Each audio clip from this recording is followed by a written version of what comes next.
Cumprimento a igreja com a paz do Senhor Jesus. Convido os irmãos a abrirem a palavra no livro de João, capítulo 3, versículo 6. Louvo ao Senhor Jesus por mais uma vez poder estar em teu altar, honrando o teu nome, trazendo sua palavra. Grande responsabilidade. Que o Senhor me faça instrumento por sua infinita misericórdia. No capítulo 3 do versículo de João, no livro de João diz, no 6, o que é nascido da carne é carne, e o que é nascido do Espírito é Espírito. Não te maravilhes de ter dito necessário vos é nascer de novo. O vento assopra onde quer, ouves a sua voz, mas não sabe de onde vem, nem de onde vai. Assim é todo aquele que é nascido do Espírito. Nicodemos respondeu e disse-lhe, como pode isso? Jesus respondeu e disse-lhe, tu és mestre de Israel e não sabes isso? Na verdade te digo, que nós dizemos o que sabemos e testificamos o que vimos. E não aceitais o nosso testemunho. Se vos falei de coisas terrestres e não crestes, não crereis, se vos falar das celestiais? Ora, ninguém subiu ao céu, senão o que desceu do céu, o Filho do homem que está no céu. E como Moisés levantou a serpente no deserto, assim importa que o Filho do homem seja levantado, para que todo aquele que crê não pereça, mas tenha vida eterna. Porque Deus amou o mundo de tal maneira que deu o seu Filho unigênito, para que todo aquele que nele crê não pereça, mas tenha vida eterna. Pode assentar, irmãos. Aleluias. Porque Deus amou o mundo de tal maneira que deu o seu Filho unigênito, para que todo aquele que nele crê não pereça, mas tenha a vida eterna. Ele se deu por nós.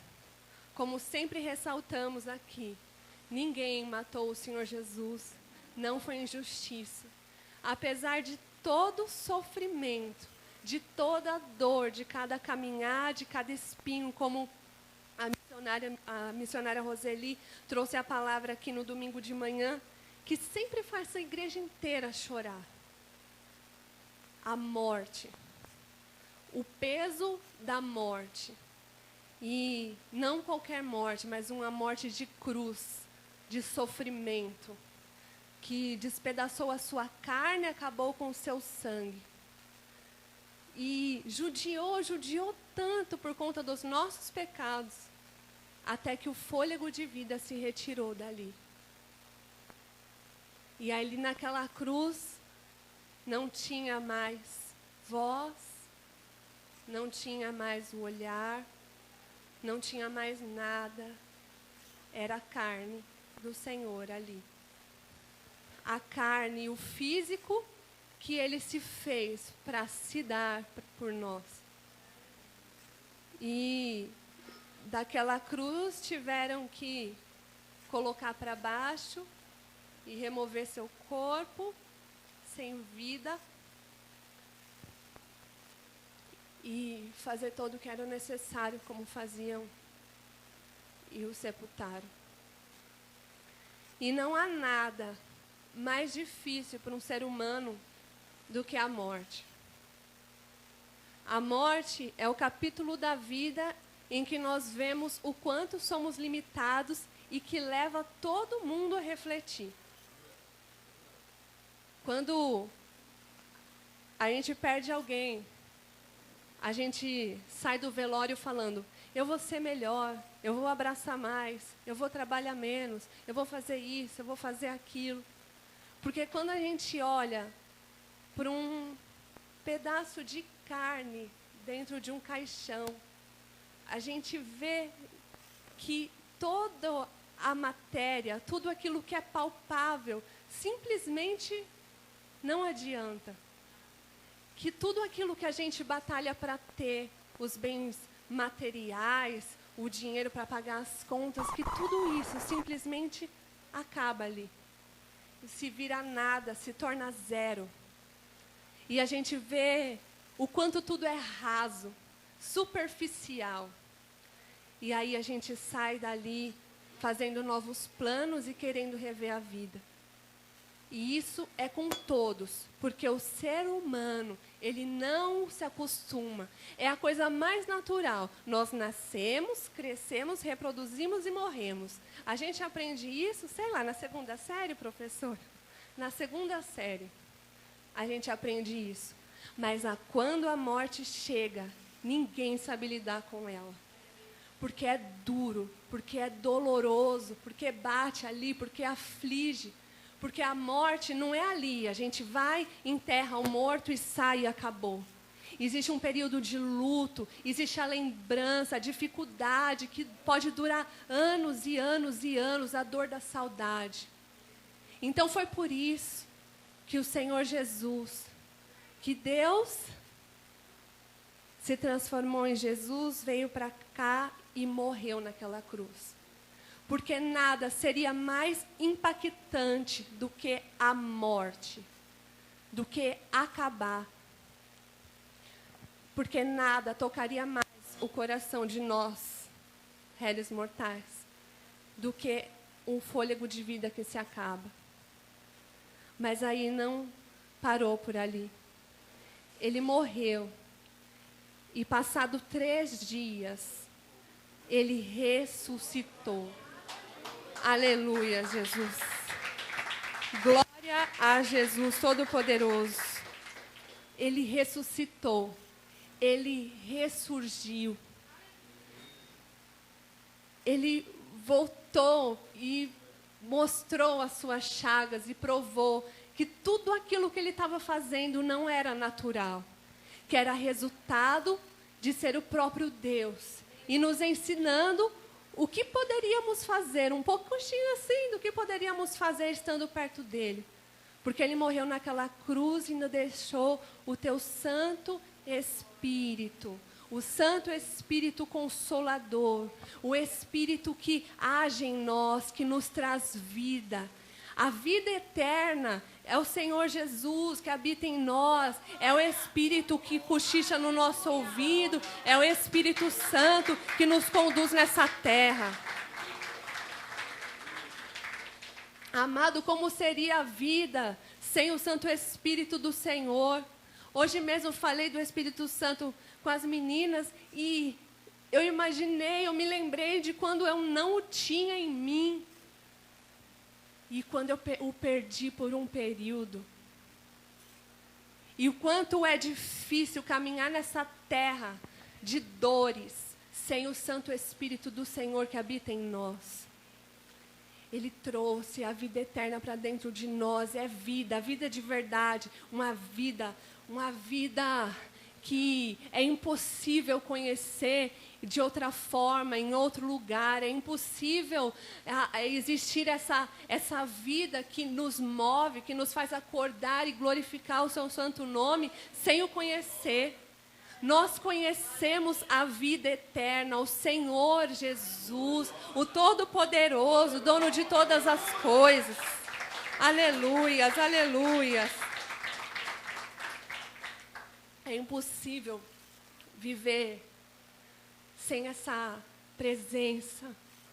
Mas isso teve um preço tão duro de sangue naquela cruz, um preço de morte. Morte. Um peso de sacrifício. Ele se sacrificou por nós. E essa responsabilidade que levamos de honrar aquilo que ele nos fez. O fato dele ter deixado furar suas mãos, os seus pés. Porque realmente, irmãos, ele não precisava ter feito nada daquilo. Ele poderia simplesmente estalar os dedos e mudar tudo. Mudar as leis. Mas assim, ele optou por fazer. Para alcançar o nosso coração. Que muitas vezes ainda se endurece, se enrijece.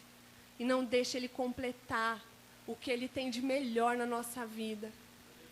E não deixa ele agir. Porque para a gente ter essa vida eterna e desfrutar dela na totalidade, é necessário morrer todos os dias. todos os dias. Como diz aqui em Mateus, no capítulo 16, no versículo 24. Então, disse Jesus aos seus discípulos: se alguém quer vir após mim, renuncie-se a si mesmo, tome sobre si a sua cruz e siga-me. E como o pastor Fernando acabou de dizer aqui, parece que às vezes a gente ouve e não pratica. Ele diz novamente em Lucas 9:23, e dizia a todos: se alguém quer vir após mim, negue-se a si mesmo, tome a sua cruz e siga-me. Nós temos que negar a nós mesmos todos os dias. É um árduo trabalho, porque bem que poderia ser apenas uma vez eu me negar e já estar tudo resolvido. Levanto minhas mãos, batismo nas águas, batismo com o Espírito Santo, me nego uma vez e está tudo resolvido. Assim como o batismo, né? É um só batismo, mas não é. A gente tem que se negar todos os dias. Se negar perdoando, dando a outra face e todas aquelas coisas que Ele nos pede todo o tempo. E a gente acaba ainda assim não fazendo. E aí, a gente vê, muitas vezes nas nossas próprias vidas, que a gente quer carregar a nossa cruz sem negar. Mas a ordem não é carregar a cruz. Para carregar a cruz, é necessário se negar.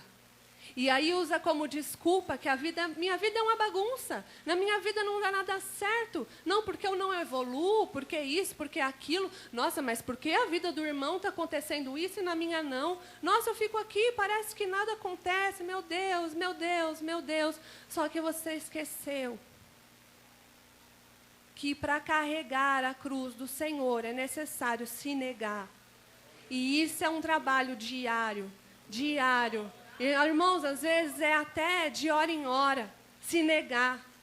E é difícil, porque é a nossa carne. E aí, ainda, se não bastasse a nossa carne dificultosa, tem um inimigo para ficar cochichando, para ficar nos atentando, jogando, lançando sentimentos, lançando palavras, coisas na nossa mente, que dificulta ainda mais esse se negar. Mas não adianta, não existe carregar a cruz. Não vai dar para carregar a cruz sem se negar. Porque até para tocar na cruz de Jesus, no peso, nós temos que ser santos. Aleluias. Glória a Jesus Todo-Poderoso.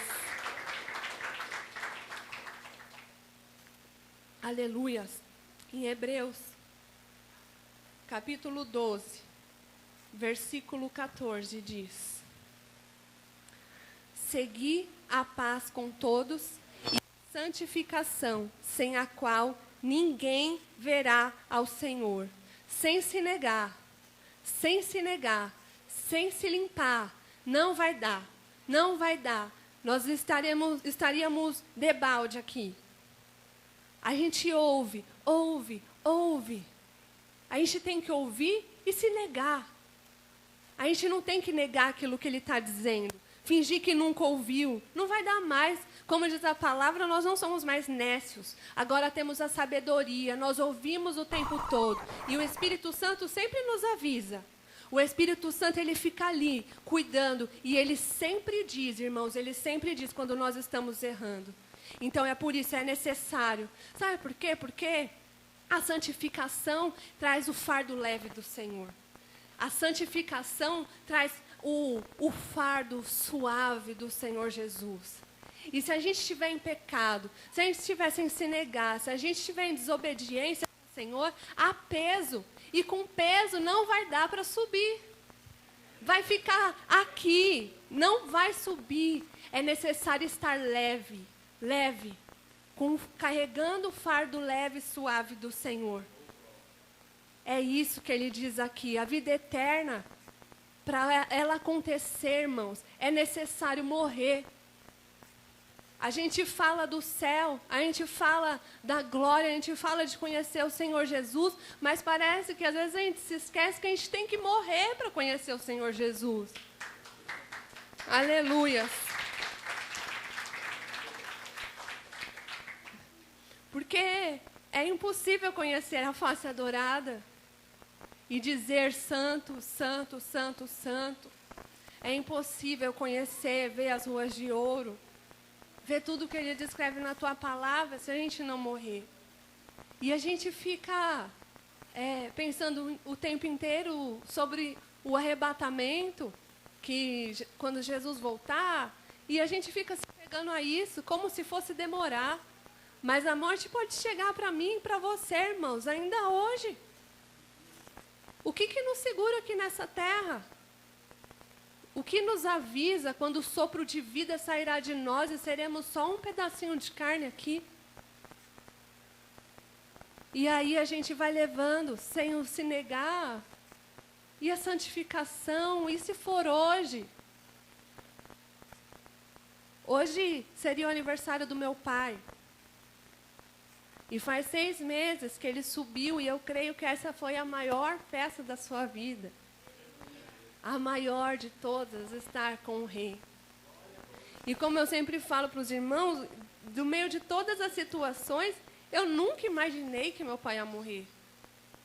Eu orava todos os dias crendo que um milagre aconteceria. Eu nem cogitava essa hipótese. E um dia eu cheguei lá e só tinha um pedaço de carne. Porque meu pai tinha subido. E assim como aconteceu com ele, pode acontecer com todos nós. Porque se nós somos crentes e tememos a morte, irmãos, nós estamos completamente errados, equivocadíssimos. Crente não pode ter medo de morrer. Crente tem que ter medo de morrer errado. Morrer conhecendo a palavra e acordar num lugar de fogo, de dores, gemidos. Esse tem que ser o temor. Só que a base da minha obediência ao Senhor não pode ser o medo de ir para o inferno. Ele tem que estar, né? Tem que estar aqui avisado. Mas tem que ser o desejo de honrar a cruz e conhecer o Senhor Jesus. Aleluia, Jesus. Glória a Deus Todo-Poderoso. Porque o nosso maior desejo, aquilo que tem que mover o nosso coração a se santificar todos os dias, a se negar e ter o fardo leve do Senhor, irmãos, é conhecê-lo. Esse tem que ser o nosso objetivo. Todos os dias, ser mais santos, para conhecer, para ter mais intimidade com o Senhor, para que Ele possa revelar os seus mistérios, para que a gente possa ajudar o nosso irmão, para que um irmão chegue ali necessitado e nós tenhamos uma palavra, um abraço, uma oração. Porque triste é, irmãos, quantas vezes chega um irmãozinho e ele não precisa falar, eu preciso de Jesus. Não vai ser assim, não, muitas vezes não. Mas a pessoa chega ali com o semblante caído, e ela chega lá porque ela sabe que ali perto de você ela vai encontrar a paz. E ela tem que sempre encontrar. Porque todo o tempo nós temos que ter a paz. Tem que ter o semblante de crente, a graça. Porque é isso que atrai, irmãos. Quando as pessoas veem a graça, quando vem a nossa transformação.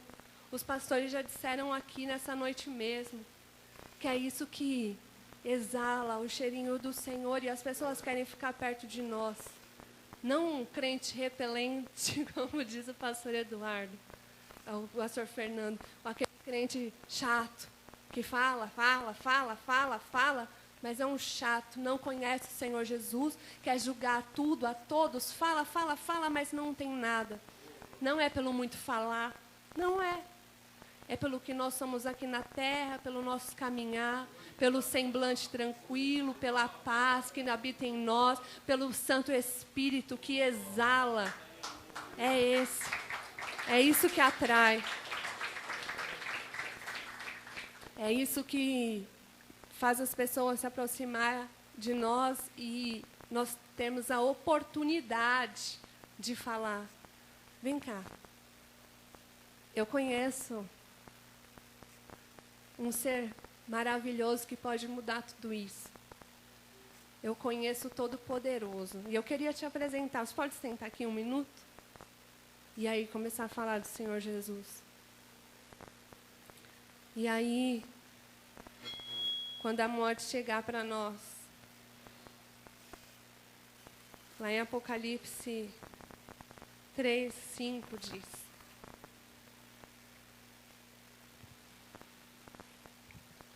o que vencer será vestido de vestes brancas, e de maneira nenhuma arriscarei o seu nome do livro da vida, e confessarei o seu nome diante do meu Pai e diante dos anjos. Quem tem ouvidos, ouça o que o Espírito diz às igrejas.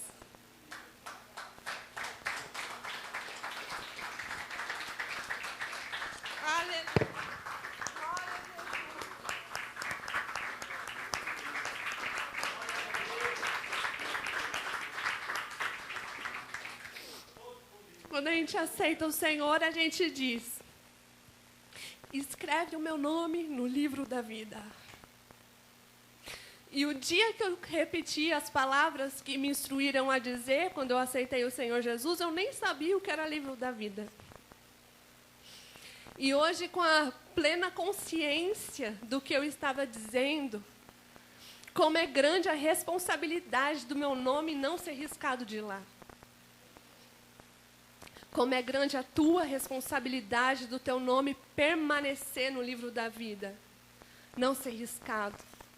Para que a gente possa também receber a pedrinha nova com o nosso novo nome, uma pedrinha branca com o nosso novo nome. E habitar entre os anjos, ver como são, enfim, os querubins, os serafins. E conhecer tudo aquilo que João pôde ver. Para tudo isso é necessário morrer, e para a sua morte, zele aqui na terra todos os dias em santificar-se, para que tudo isso possa acontecer. Para que não seja em vão aquele dia que você levantou a sua mão e disse: escreve meu nome no livro da vida. O dia que você optou em repetir, em pedir encarecidamente para que o Senhor escrevesse seu nome no livro da vida. E quando o seu nome está nesse livro que diz vida, é Jesus, Jesus puro. Há uma vida em Jesus, é uma vida de verdade. É uma vida com que nada se compara. Então, que sejamos zelosos, deixar o nosso nome lá bonitinho, para que nada mude isso, irmãos. Porque grandioso será o dia em que seus olhos se fecharem e que, quando abrir novamente, já está diante do reino, diante dos portões celestiais, irmãos. Diante de um lugar que, por mais que a gente passe horas lendo a palavra, passe horas vendo o relato de João, a gente não vai saber, não tem como contemplar a grandeza que isso signifique, ser recebido pelo Senhor Jesus. Irmãos,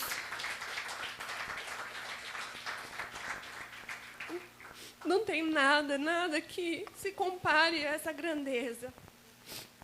Deixe seu nome escritinho lá. E, para finalizar, em Filipenses 1:21 diz: porque para mim, viver é Cristo e morrer é ganho. Que os irmãos reflitam nessa palavra, que o Senhor Jesus tenha alcançado os corações, assim como alcançou o meu, e que o nome dele seja glorificado em todo o tempo. Amém.